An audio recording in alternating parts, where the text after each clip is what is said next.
பார்க்கடல் மாளிகைகள். வணக்கம் நண்பர்களே. அயோத்தியின் விண்ணை முட்டும் கோபுரங்களை பார்த்தோம் இல்லையா?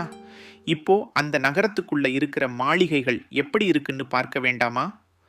அடேயப்பா, என்ன ஒரு கம்பீரம், என்ன ஒரு அழகு! சந்திரன் கூட கருப்புன்னு சொல்லலாமாம். அப்படி ஒரு வெண்மை மின்னியதாம் அந்த மாளிகைகள். வாங்க, கம்பர் எப்படி சொல்றாருன்னு கேட்போம். திங்களும் கரிது என வெண்மை தீற்றிய சங்கவெண் சுதையுடை தவள மாளிகை வெங்கடுங்கால் பொற மேற்கு நோக்கிய பொங்கு இரும் பார்க்கடல் தரங்கம் போலுமே. திங்களும் கரிதென வெண்மை தீற்றிய வானத்துல முழுநிலா எவ்வளவு அழகா வெள்ளையா இருக்கு. ஆனா அயோத்தியோட மாளிகைகளோட வெண்மைக்கு முன்னாடி அந்த நிலா கூட கொஞ்சம் கருப்பாத்தான் தெரியுமாம். பாருங்க கம்பனோட கற்பனையை.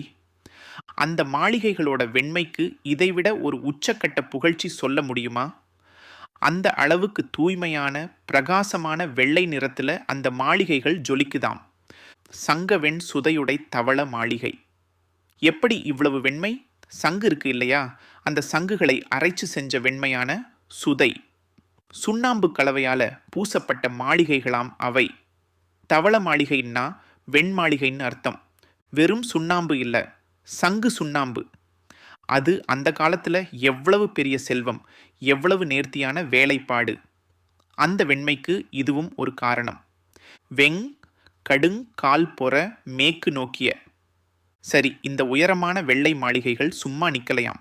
வெங்கடுங்கால், அதாவது வேகமான பலமான காத்து வீசுதாம். அப்படி காத்து வந்து மோதுறப்போ அந்த உயரமான மாளிகைகள் எல்லாம் மேற்கு நோக்கிய, அதாவது மேல் நோக்கி எழுந்து நிற்கிற மாதிரி ஒரு தோற்றத்தை கொடுக்குதாம்.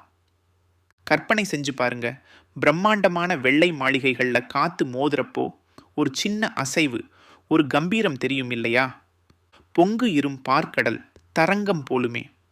அப்படி காத்து மோதும் போது அந்த மாளிகைகள் எப்படி இருக்குதாம்? ஆஹா, இதுதான் கம்பன்.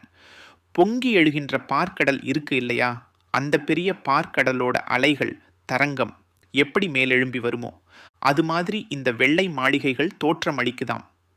என்ன ஒரு உவமை! அசையாத மாளிகையை அசைகின்ற பார்க்கடல் அலைகளோடு ஒப்பிடுகிறார்.